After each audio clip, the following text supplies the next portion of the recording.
주시는 본문 말씀 갈라디아서 5장 22절에서 23절까지 우리 다 함께 한 목소리로 읽어보겠습니다. 자, 우리 두 절의 말씀 함께 시작. 그러나 성령의 열매는 사랑과 기쁨과 화평과 인내와 친절과 선함과 신실과 온유와 절제입니다.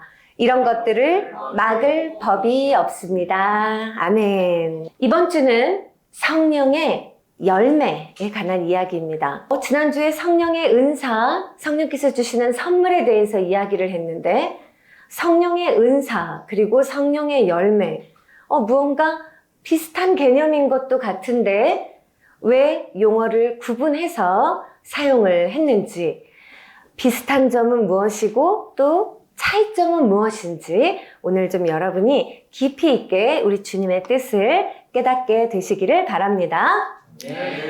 우리 주님께서 요한복음 15장에 우리를 포도나무에 붙어있는 가지로 비유하신 것을 여러분은 잘 알고 계실 겁니다. 15장 4절 말씀인데요. 제가 한번 읽어드리겠습니다. 내 안에 머물러 있어라. 그리하면 나도 너희 안에 머물러 있겠다. 가지가 포도나무에 붙어있지 아니하면 스스로 열매를 맺을 수 없는 것과 같이 너희도 내 안에 머물러 있지 아니하면 열매를 맺을 수 없다. 아멘. 자, 우리가 이제 오늘 긴 얘기를 하겠지만 성령의 열매라 할 때 이 열매에 대해서 가장 먼저 알 수 있는 한 가지가 있다면 이 말씀을 근거로 이것은 맺어지는 것, 즉 성령의 은사와 조금 비교해서 생각을 해볼 때 우리에게 주어지거나 혹은 덧입혀지는 어떠한 선물의 개념이기보다는 내 존재의 어떤 변화 자체, 내 존재로부터 생성되는 어떠한 산물, 이런 것들을 가리키는 표현이겠구나 하는 것을 유추해 보실 수 있을 거예요. 동시에 또 한 가지 알 수 있는 것은 주님 안에 붙어 있어야, 주님에게 머물러 있어야, 그러니까 주님으로부터 이어져 있는 흐름에서 맺어지는 그 무언가, 그것을 이야기하고자 하심이구나 라는 이 두 가지를 그냥 이 말씀을 통해서 우리는 일단은 알 수 있습니다. 자, 지금부터 그러면 이 성령의 열매에 대해서 우리가 조금만 더 깊이 알아가 보겠습니다. 성령의 열매란 무엇이냐? 자, 첫째, 그리스도를 닮은 우리 인격의 초상을 표현하기 위한 그런 은유예요. 자, 이제 이 부분을 이해해 가 봅시다. 자, 오늘 본문 갈라디아서 5장 22절에서 23절. 여기서 성령의 열매를 열거합니다. 나열하는데 우리 다시 한 번만 읽어볼까요? 여러분들의 목소리로 시작.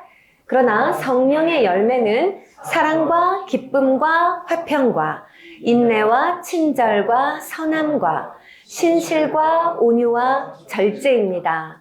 이런 것들을 막을 법이 없대요. 자, 이 마지막 구절도 중요합니다. 잘 기억을 하고 계세요. 자, 사도 바울의 굉장히 치밀한 어휘 선택 능력은 우리가 지금까지 익히 보아왔습니다. 그렇죠? 생각 없이 그냥 떠오르는 대로 나열한 단어들이 아니에요. 이것이 바울 사도에 의해서 쓰여졌다 할 때에는 분명히 어떠한 의도를 가지고 저 단어들을 선택했을 것이다. 그리고 이 문장을 구성했을 것이다 라는 걸 이제는 우리는 조금은 유추해 볼 수 있어요. 자, 여기에 9가지 열매로 성령의 열매를 표현하셨는데 분명히 의미들이 있을 거예요. 그래서 이 9가지를 어떻게 분류해보고 어떻게 조합해보고 어떻게 해석해보려고 지금까지 많은 시도들이 있었지만 뭐 딱히 정답같이 느껴지는 게 없어요.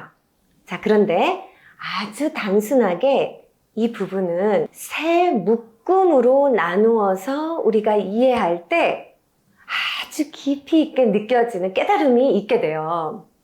자, 일단 먼저 이 질문을 해드리죠. 예수님께서 우리에게 주신 가장 큰 계명이 뭐였어요? 여러분 기억나십니까? 그렇죠. 하나님을 사랑하고 내 이웃을 내 몸과 같이 사랑하라. 자, 그런데 이 계명은 두 계명인 것처럼 들리지만 사실은 또 하나의 계명이 전제돼 있어요. 하나님을 사랑하고 이웃을 사랑하는데 나 자신을 사랑하는 것처럼 사랑하래요. 그러니 나 자신을 사랑하는 것, 나 자신과 화해를 이루고 있는 그것도 보이지 않지만 살짝 이 두 계명에 전제가 되어 있다는 것을 알 수 있어요. 하나님을 사랑하는 것이 모든 사랑의 기본이에요. 바탕이거든요. 그것이 시작이에요.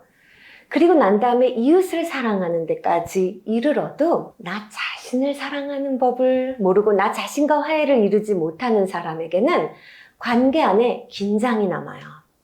그리고 하나님을 향한 사랑이든 이웃을 향한 사랑이든 다소간의 불편함이 남게 됩니다. 완전한 화평이 이루어지지 않는다는 것을 사실 여러분들 이미 이 정도만 살으셨어도 경험으로 좀 아실 수 있는데, 자, 우리가 이런 전 이해를 갖고서 이 말씀을 다시 보죠. 자, 성령의 열매는 사랑과 기쁨과 화평. 자, 첫 번째 줄. 이 사랑과 기쁨과 화평을 한 묶음으로 보는 거예요. 자, 그리고 그 다음에 나오는 인내와 친절과 선함을 또 한 묶음으로 보는 거예요. 일단 분류를 해볼게요. 옛날 개역개정 성경에는 이 친절이 자비라고 표현되고 선함은 양선이라는 단어로 표현되고 있습니다. 자, 그리고 마지막 신실, 온유, 절제를 또 이렇게 한 묶음으로 우리가 한번 분류를 일단 해봅시다. 이 신실이란 단어, 우리가 참 이해하기 쉽게 신실로 번역이 돼 있는데 새 번역은 또 개역개정이나 다른 성경에는 충성이라는 표현으로 나왔었어요. 그래서 우리가 다소 이해하기에 좀 어려움을 겪었습니다. 나중에 설명드리겠습니다. 자, 먼저 사랑과 기쁨과 화평. 자, 존 스토트 목사님이 정리한 내용을 보면 바로 이 세 묶음을요, 하나님과의 관계, 이웃과의 관계, 그리고 나 자신과의 관계에서 가는 온전함이라고 바라봤어요. 자, 하나씩 보시죠. 첫 번째, 사랑과 기쁨과 화평은 하나님과 맺는 관계를 드러내고 있다는 거예요. 하나님과의 관계에서 맺어지는 열매를 말한다는 거예요. 성령은 하나님의 사랑을 우리의 마음에, 그리고 우리의 그 하나님이 주시는 그 기쁨을 우리의 영혼에, 그리고 주님만이 주실 수 있는 그 화평, 그 평화를 우리의 생각, 우리의 마인드 속에 부으십니다. 그래서 성령 충만하다 말할 때 그리스도인에게 나타나는 가장 영속적인 특징이다 라고 말한다면 바로 사랑과 기쁨과 화평인 거예요. 하나님과의 관계에서 우리가 얻을 수 있고 우리가 이루어갈 수 있는 열매들인 것이죠. 그 가장 시작은 사랑이에요. 하나님이 사랑이신 줄을 알고 하나님의 사랑을 입고 하나님의 사랑을 받아 내가 하나님을 사랑하는 데 이르면 소망 가운데서 기쁨이 생겨나고 하나님만이 주실 수 있는 평안, 그 화평을 누리는 것이 우리 신앙생활에서 우리가 맺어가는 열매들 중에 기본 중에 기본이죠. 동의가 되시잖아요. 이것은 하나님과의 관계에서 우리가 얻어가고 또 일구어가는 그러한 열매의 모습인 것을 알 수 있어요. 그래서 그리스도인들은 말하자면 모든 일을 이 사랑 가운데서 시작하게 되고요. 그의 삶을 기쁨으로 그의 삶을 수행하면서 살아가게 되고, 그리고 화평 안에서 그의 사역, 그의 삶을 이루어가요. 성취해가는 것입니다. 사실 이것만 바라봐도 참 아름다운 성령의 열매를 맺은 사람의 참 승리하는 모습일 수 있어요. 자, 그런데 놀라운 것은 우리 성령 하나님이 도모하시는 우리 삶의 이 열매들 가운데는 하나님과의 관계에서만 맺어지는 딱 이 열매들만을 얘기하시지 않더라는 거예요. 이건 기본이고 이게 시작이에요. 그런데 거기에서 이제 더 나아가. 그래서 어디로 나아가냐면 인내와 친절, 자비, 그리고 선함, 양선. 그것이 정말 성령 충만한 사람은 이웃과의 관계에서 이 열매들을 맺어가게 된다는 거예요. 자, 그래서 여기서 말하는 인내라는 건 뭐냐면 나 개인의 어떤 영성만 생각하면서 내 고난을 내가 그냥 이겨내고 막 굳건히 버텨서 뭐 단순히 이런 측면에서의 인내를 말하지 않고요. 어떤 뜻으로 하는 인내라는 말이냐면 다른 사람이 나를 무례하게 돼. 아직 열매로 연그러지지 않은 좀 부족한 다른 지체들이나 다른 사람들이 나를 무례하게 대하고 나에게 상처를 주고 그럴 때 그것을 보복하거나 그것에 똑같이 반응하지 않고 그것을 참아내는 것. 그 관계에서의 인내를 말하고 있어요. 자, 그리고 여기서 말하는 친절, 그 자비라는 말이 사실 더 의미가 잘 다가오는데요. 이때는 자비라는 건 뭐냐면 남이 나를 그렇게 나에게 무례하고 나에게 해를 끼칠 때 그에게 해를 끼치지 않겠다, 보복하지 않겠다 하는 이 인내, 그 소극적인 태도마저도 넘어서서 심지어 그 상대방에게 선을 기원할 수 있는 마음을 말해요. 그게 자비다. 다른 사람을 향해 나오는 마음을 얘기해요. 그 따뜻한 마음을 말하는 거예요. 자, 우리 아까 첫 번째 사랑과 기쁨과 화평, 여기까지는 우리 간간히 열매를 맺어요. 우리 여러분, 우리 교회 성도들은 그래도 여기는 가끔씩 열매가 보여요. 근데 이 인내와 자비, 여기서 다 턱턱 걸려 넘어지지 지금. 이 열매를 우리가 아직 잘 못 맺고 있어요. 솔직하게 인정해요. 그쵸? 자, 근데 그 다음에 또 선한, 양선이라는 것이 있는데 그것은 뭐냐면 이제 그 자비로운 그 마음, 이 마음마저도 넘어서서 그 마음을 실제 행동으로 옮기는 것을 말해요. 양선이. 네, 선함이라는 이 구체적인, 실제적인 행동으로 베푸는 것. 선한 행위를 실제적으로 실천하는 것을 말한다는 것. 자, 그래서 다른 사람들과의 관계 속에서 이러한 열매를 맺어가는 것이 성령이 그와 함께 하신다는 증거라는 거예요. 도전이 되죠? 자, 근데 또 여기서 끝이 아니에요. 우리 가운데 어떤 사람들은 하나님과의 관계에서 막 사랑과 기쁨과 화평을 막 이루면서 열심히 영적으로 정말 깨인 삶을 살아가요. 믿음, 소망 충만해요. 그리고 다른 사람들에게도 자비롭게 대하고 인내해주고요. 선을 막 베풀면서 살아가요. 아, 그런데 그 사람 안에 이상한 문제가 있어요. 자기 혼자 있을 때에는 무너지는 거예요. 하나님 앞에, 다른 사람들 앞에서는 참 선한 열매를 열심히 잘 일구어가는 모습을 보이는데 자기 혼자 있을 때는 딴 모습이에요. 먼저 충성, 이 신실이라는 것은 다른 이들이 우리에게 신실함을 느끼는 걸 말하는 거예요. 내가 신실한 거를 말하는 거예요. 다른 사람들이 나에게 참 trustworthy라고 표현하잖아요, 영어로. 신뢰할 만한 사람이다. 의지할 만한 사람이다. 참 믿을 만한 사람이다. 라고 느끼게 해주는 우리의 신실함을 말한다는 거예요. 이것은 자기 자신이 참 잘 연단되어 있고 앞에 열매들이 잘 빚어져 있지 않으면 어려워요. 겉으로 쇼는 할 수 있어요. 실제로 선함을 행하는 실천까지도 할 수 있어요, 심지어. 근데 마음은 마음의 곁을 안 주고 딱 벽을 치고요. 개인주의로 딱 나만 생각할 수 있어요. 그런데 진짜로 열린 풍성한 열매를 맺어가는 사람의 모습은 남들이 나한테 많이 깃드는 거예요. 그 깃들 때의 마음이 그들이 나를 완전히 신뢰할 수가 있는 거예요. 내가 그런 사람이 될 때 나는 성령 안에서 충성, 즉 신실의 열매를 맺어가고 있는 거예요. 자, 그리고 나서 이 온유라는 것은 여기서 단순한 부드러움을 말하는 게 아니에요. 한마디로 말해서 나 자신이 완급 조절을 해내는 능력을 말하는 거예요. 감정이든지 내 능력과 힘이든지 내 권한이든지 그 무엇이든지 내가 그것을 다스릴 줄 아는 강한 자의 특징을 온유라고 표현하거든요, 성경은. 그러니까 그냥 뭐가 힘이 없고 능력이 없어서 그냥 부드럽고 연약해 보이는 그런 모습의 온유가 아니라 온유란 무엇이냐? 강함이 있는데 약할 줄 아는 거예요. 나 자신을 여러분 생각해 보세요. 우리 평생의 삶은 자기 개발에 혈안된 삶이에요. 어깨에 어떻게든지 뽕을 하나씩 더 얹어가고 싶어서 우리는 안달이 돼서 살아요. 그런데 부어지고 부어진 그 많은 능력과 복과 은혜에도 불구하고 그것을 내려놓고 주 안에서 이렇게 내려놓을 수 있는 조절력, 그것을 온유라고 표현합니다. 그럼 마지막 절제는 무엇이냐?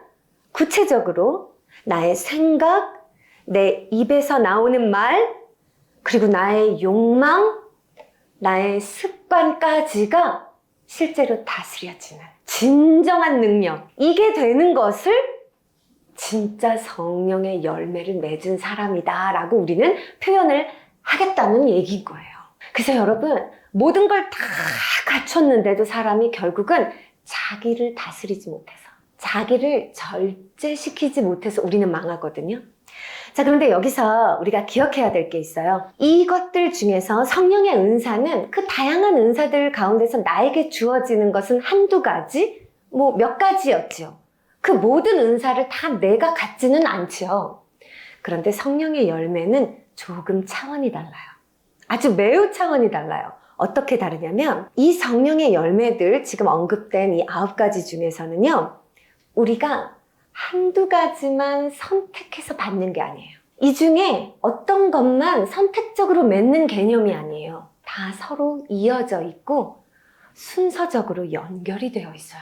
그래서 이 중 한 가지가 빠진 다른 열매를 맺는다는 것이 불가능해요. 어쩌면 이 사랑에서 시작해서 절제로 끝나는 이 흐름이 어찌 보면 마치 우리 인생과도 같아요. 주님을 만난 그 시점부터 온전한 성화로 나아가는 우리 크리스찬 한 사람의 인생의 흐름을 보여주는 거랑 너무 그림이 같아요. 그래서 이 본문에서 성령의 열매는 이라고 말하고 9가지를 말하고 있잖아요. 그런데 사도 바울이 이 열매라는 단어를요, 은사는 복수로 쓰여서 카리스마타 썼다고 얘기했죠?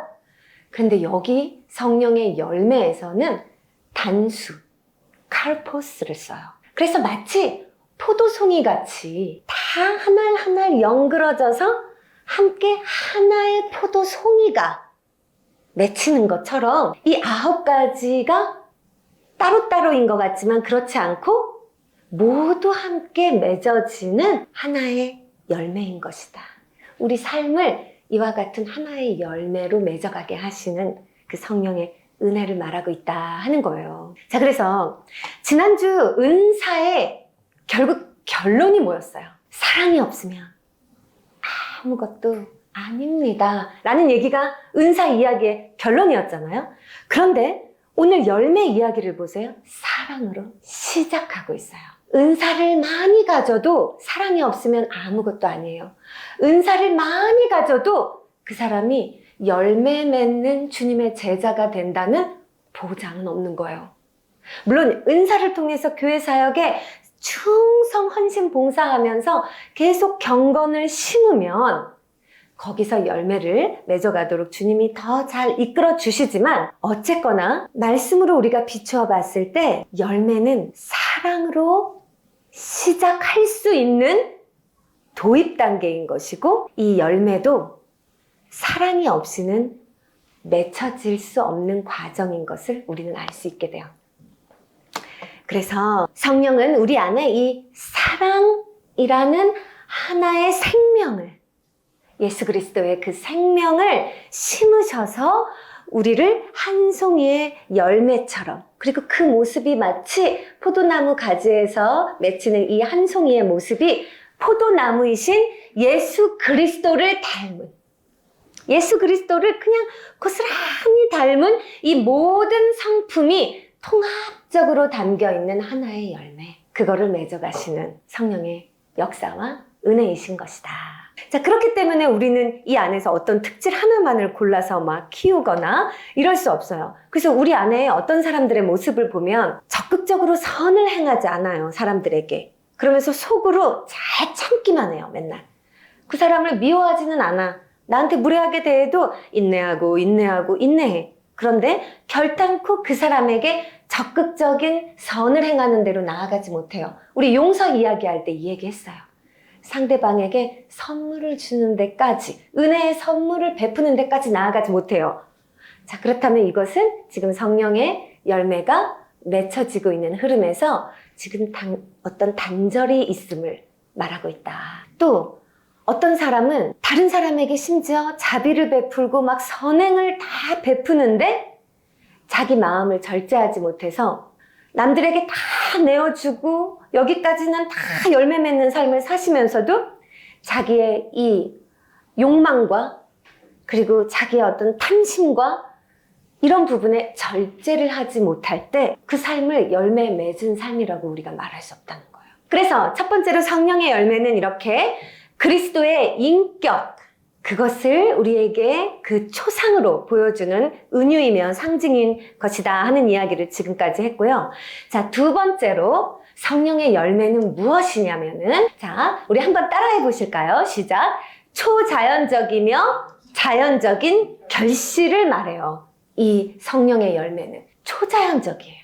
초자연적으로 맺히는 열매예요.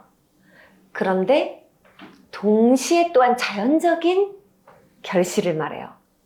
이게 무슨 말인가? 진짜 갈수록 어렵죠? 그런데 되게 쉬운 얘기예요, 여러분. 자, 한마디로 성령의 열매는요, 주체가 누구예요? 성령님이에요. 성령의 열매예요. 성령이 맺으시는 열매예요. 내가 맺는 열매가 아니거든요. 그래서 성령님의 능력과 은혜, 그 사랑으로 우리에게 열매 맺게 해주시는 과정이기 때문에 우리 안에서 원래 나올 수 없는 열매가 맺혀요. 놀라운 은혜인 거예요.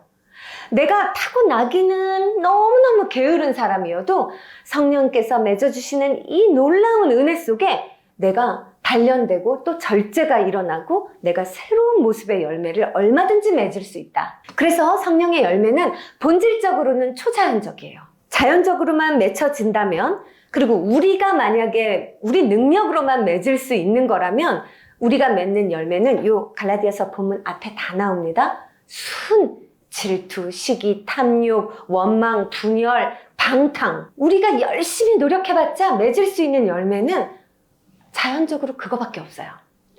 그렇지만 우리에게 소망이 있는 이유는 성령께서 맺어주시는 열매이기 때문에 얼마든지 초자연적인 열매가 우리로부터 맺어지게 하신다. 여기서 우리가 소망을 가지라는 거예요. 그래서 우리가 성령이 우리 안에 거하시고 우리가 성령님께 순복하기만 하면 우리 안에서는 절대 빚어질 수 없는 이 충성, 신실과 온유, 절제 같은 것도 이러한 전혀 다른 성품이 빚어져요. 그래서 다른 이들을 향해, 그리고 나를 향해 우리는 얼마든지 이와 같은 성령의 열매를 맺어갈 수 있게 하신다라는 거예요. 자, 그런데 그렇다면 자연적인 결실이라는 건 그럼 또 무슨 말이냐? 자, 지금까지 성령의 역할이고 성령의 초자연성을 강조했다고 해서 이 열매가 우리의 역할과 무관하게 맺혀지는 것은 또 아니에요. 그 얘기를 여기서 바로 이어지는 본문들에서 언급을 하고 계세요. 무슨 내용이냐면 이 성령의 열매를 맺게 하시는 분은 성령님이시지만, 자, 여기 진짜 중요합니다. 열매를 맺게 하시는 것은 성령님이시지만 매일 무엇을 심는지, 매일 무엇을 심는지를 결정하는 사람은 우리 자신이에요. 즉 매일매일 무언가를 심는 사람은 우리라는 거예요. 그걸 가지고 성령은 열매를 만들어 가시고 빚어 가시지만 매일매일 무언가를 심는 사람은 우리라는 거예요. 자, 그러면 우리가 무엇을 심느냐? 그 심은 것이 결국은 고스란히 결과로 열매로 맺어질 수밖에 없는 거예요. 주님은 신실하시기 때문에 우리가 무엇을 심든지 그냥 심은 대로 거두게 되어 있는 것입니다. 이 얘기가 바로 다음 장인 갈라디아서 6장에 나와요. 7절과 8절 우리 다 함께 한번 읽어보겠습니다. 시작. 자기를 속이지 마십시오. 하나님은 조롱을 받으실 분이 아니십니다. 사람은 무엇을 심든지 심는 대로 거둘 것입니다. 자기 육체에다가 심는 사람은 육체에서 썩을 것을 거두고 성령에다 심는 사람은 성령에게서 영생을 거둘 것입니다. 아멘. 예, 분명히 우리에게 이 섭리를 얘기해주고 계세요. 그러니까 여러분, 매일 우리가 어떤 생각을 품고 또 어떤 사람들과 교제하는지, 이거 상당한 영향이거든요. 그리고 어떤 영상을 매일 보시는지, 이거 정말 중요합니다. 너무 중요해요. 그래서 여러분 진짜 하루하루에 여러분이 무슨 선택을 하는지, 그래서 여러분의 삶에 무엇을 심는지, 그 심는 것이 여러분의 육체를 위해 심는 것이면 결국 육체와 함께 망해요. 여기 성경에 나옵니다. 썩어져 갈 뿐이에요. 망해요. 그런데 여러분이 하루하루에 선택하여 심는 것이 성령의 뜻에 순복하는 길이며 성령에 심는 것이면은 성령과 함께 영생의 기쁨을 누리고 이 열매를 맺는 축복을 누리는 거죠. 성령에 심는 게 뭔지는 다 알아요, 여러분이. 근데 여러분이 아직은 그게 막 안 되는 거야. 말씀 읽고 기도하고 찬양하고 예배 드리고 이러면 되는데 그게 안 돼. 그냥 자기도 모르게 유튜브 그 심은 것이 자연적인 결과로 맺히게 된다. 그것이 만유의 섭리예요. 심은 게 그대로 나와요. 이것을 심었는데 저것이 나오지 않아. 이것을 심으면 이것이 나와요. 우리가 하루하루에 무엇을 심는지가 너무 중요하다. 그러니까 성령의 열매라는 것은 이런 원리가 있다는 거예요. 초자연적으로 맺히게 하시는 열매, 그 은혜가 있지만 상당 부분 우리의 책임, 영역이 있어서 우리가 심은 그것이 자연적으로 열매가 나오게 된다. 그것이 우리가 맞이하게 될 열매다. 책임을 면할 수 없다. 그 얘기 하시는 겁니다. 그래서 누군가 이런 말을 하셨죠. 이거 존 스토트 책에서 목사님이 소개하는 글인데요. 생각을 심으면 행동을 거두고, 행동을 심으면 습관을 거두고, 습관을 심으면 성품을 거두고, 성품을 심으면 결국 운명을 거둔다. 여러분, 근데 이게 진짜예요. 우리요, 하나님 뜨겁게 신앙하고요, 옆 사람들 정말 사랑하는데요, 자기 절제 안 돼서 고작 하루 생활 자기 습관 하나가 안 고쳐져서 망하는 사람이 너무 많아. 맨날 넘어지는 사람이 너무 많은 거예요, 이게 진짜로 주님이 얼마나 안타까우세요. 1단계, 2단계 통과했는데 3단계에서 맨날 다 넘어지는. 그래서 매일 무엇을 심는지 너무 중요해서 우리가 경건을 심는 것이 정말 중요합니다. 결단을 하셔야 됩니다. 네. 자, 마지막. 자, 성령의 열매는 또한 어떠한 특징이 있느냐? 어떤 원리가 적용되느냐? 이것은요, 점진적이고 신비로운 변화를 가리키는 말이에요. 성령의 열매는요, 점진적으로 맺어간다는 것을 우리가 반드시 알고 소망해야 돼요. 그러지 않으면 안달이 나. 그리고 하나님 원망해. 절대 그렇지 않다는 거고, 결국은 열매 맺게 하시는 방식이 우리가 생각하는 것처럼 따뜻한 적당한 햇빛에 물 주고 따뜻한 기후에 사랑한다 이렇게 해가지고 자란 열매에서 맺히는 그런 열매는 아니고, 이상하게 우리로서는 납득이 안 가는 신비로운 방식으로 이 모든 열매를 맺어가시더라 하는 얘기예요. 이것까지 알아야 돼요. 안 그러면 주님을 오해해요. 자, 그래서 이건 어떤 얘기냐면, 자, 예수님이 이렇게 말씀하셨습니다. 마가복음 4장 28절에 하나님 나라를 무엇에 비유할고 얘기하시면서 이렇게 하시는 얘기거든요. 자, 처음에는 싹이요, 다음에는 이삭이요, 그 다음에는 이삭에 충실한 곡식이라. 주님이 열매를 맺어가시는 방식은 절대로 그냥 한순간에 오늘 은혜, 내일 열매 이게 아니라 매일에 아주 정말 적당한 흡족한 그 은혜만 내려. 그것이 평생을 가면서 점진적으로 이루어가게 하시더라 하는 것을 반드시 알고 우리가 이 길을 들어가야 돼요. 처음에는 연약한 싹일 수밖에 없어요. 처음에는 싹도 없지, 그냥 앙상한 가지. 우리 교회 십자가 상징이 그거잖아요. 심지어 불에 탄 가지 같아. 거기서 연약한 싹이 나와. 그 꽃이 펴. 머무르고 막 꽃이 핀 게 너무 기쁘고 해맑고 좋아. 여러분들이 꽃 같은 시절에 서로 만났죠? 네. 너 왜 이렇게 우울해지니? 막 서로 이제 이렇게 지금 막 그런 시기들을 지나고 계시겠지만 과정 중이에요. 그 꽃이 피었는데도 불구하고 우리가 아는 건 뭐예요? 그때 열매에 그 배아가 맺히는데요. 참 이 열매는요, 쓸모없어. 먹지도 못하고 쓰지도 못해. 딱딱하고 볼품없고요. 새파래. 근데 지 잘났다고 딱딱해, 조그만 게. 쎄! 여러분들 막 한참 꽃 피던 시기, 여러분 시절에 열매 조금 맺기 시작할 때, 막 20대 후반에서 이제 30대 될 때 막 사회 초년생 되면 다들 어깨 뽕 이만큼 들어가고 자기가 뭐 된 거야, 막. 첫 월급 받으면 막 그냥 기구만장해가지고 막 헌금 다 끊어버리고 막 이러면서 막 어떻게 너 출세할까? 막 이러는데 이제 딱 이제 이 연륜이 있는 사람들 눈에 보기엔 어때요? 저 새파란 게. 저 새파란 게 이렇게 표현하는 게 그거거든요. 아직 멀었는데 새들도 왔다가 좀 쪼아 먹어볼까 하다가 에이태 이러고 가버리는 그 정도밖에 안 되는데 뭐 이렇게 착각을 우리가 하는 거죠. 자, 그래서 이런 것이 햇볕, 비, 바람, 계절 다 거치면서 조금씩 부드러워지는 거야. 그리고 그 고유의 색을 띠게 돼요. 그 흐름을 거쳐야 한다. 그래서 이걸 생각해 보면요, 성령께서 우리에게 이 거듭남의 생명을 주시는 건 한순간이에요. 예수 그리스도의 그 단번의 십자가 은혜로 구원받은 모든 이에게 성령을 주시고 우리는 거듭납니다. 그 시작이 된다는 소리예요. 그러나 그 열매가 연그는 과정은 우리 성령님이 평생 동안 하세요. 10대, 20대 이때만이 아니야. 조금 슬프지만 죽을 때까지. 죽기 전에 깨닫죠. 내가 아무것도 이루지 못했고 아무것도 맺은 열매가 없다라는 걸 죽기 전에 깨닫거든요. 자, 그래서 우리의 일생을 두고 천천히 그 일을 이루시는데 동시에 분명한 사실은요, 확실히 이루어내신다는 거예요. 확실히 이루어는 내신다는 거예요. 자, 그래서 사실 우리 인생에 살아가는 속도가 너무 속도전이죠. 이 세속 사회는. 그러니까 여러분들이 이게 자꾸 도전이 되시고 진리의 길에서 자꾸 헷갈리시는 거예요. 세상은 속도를 말해요. 그래서 빨리빨리 연글고 빨리빨리 결과를 낼수록 칭찬받거든요.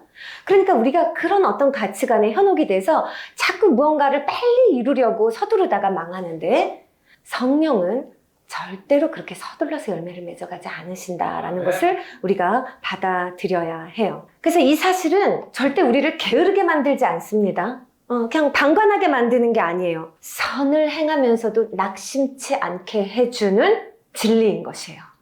그래, 오늘 내가 선을 행하되 낙심치 아니할지니. 이 말씀을 붙들고 우리는 계속해서 성령의 나를 인도해 가시는 그 열심에 우리가 협력하고자 애쓰며 살아갈 수 있게 되는 것이죠. 그것을 기억해야 합니다. 우리 성도들을 가만히 보는데 고난 역경이 조금 많아. 우리 지체들한테. 그러니까 내가 그거를 볼 때 솔직히 막 가여운 마음이 들고 가끔은 주님께 그냥 주님 좀 편하게 좀 살게 해주시지. 왜 이들을 이렇게 좀 고생을 시키시나? 왜 가는 길이 하루하루 이렇게 좀 척박하게 걷게 하시나? 내 마음이 아플 때 주님께서 나에게는 그 주님의 신비로운 은혜를 이렇게 열어서 보여주시더라고요. 최상의 제자들을 빚어내시는 우리 주님의 이 신비로운 방식. 가장 최상의 품질의 열매를 바라시는 우리 주님이 특별히 사랑하시는 이들을 연단하시는 그 신비한 방식, 성령이 인도해 가시는 방식은 분명히 여러분들의 삶을 최상품의 열매로 연그러지게 하실 겁니다. 그러니까 붙드세요. 자, 이제 결론입니다. 우리 지난주 은사 얘기했는데 이 은사는 그러니까 뭔가 좀 즉각적이고 외적으로 나타나며 아주 다양한 이제 그런 모습으로 나타날 수 있었습니다. 그러나 성령의 열매는 어떠합니까? 아주 점진적이고 우리 내적인 변화를 수반하며 우리 존재 깊은 곳에서 자라나는 우리 인격의 변화예요. 인격의 변화.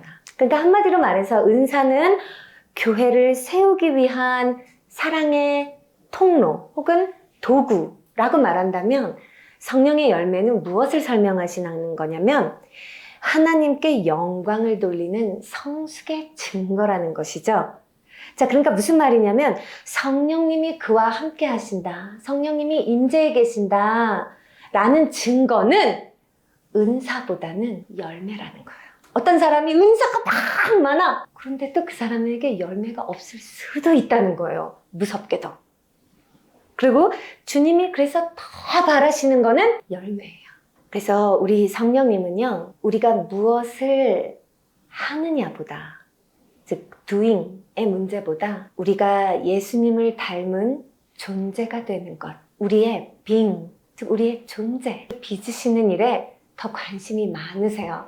한마디로 성령님이 우리에게 막 은사를 주시면서 교회를 위해 우리를 막 그분의 도구처럼 그렇게 비인격적으로 우리를 쓰기만 하기를 원하시는 분이 아니라 우리 성령님의 사랑은 더 궁극적으로 열매 맺는 삶, 우리 인격을 빚으시고 우리의 존재를 빚어가시는 것에 그분의 사랑이 더 깊이 있다 하는 것을 의심하시면 안 됩니다.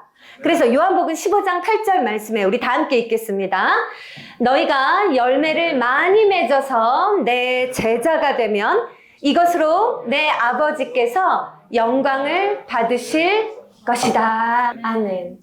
여러분 기억하세요. 요한복음에서 영광이란 무엇이었습니까? 하나님의 뜻이 이루어진. 우리의 삶을 통해 하나님의 뜻과 계획이 이루어지는 것이, 그분의 선하심이 드러나는 것이, 그게 그분께 영광이에요. 아멘.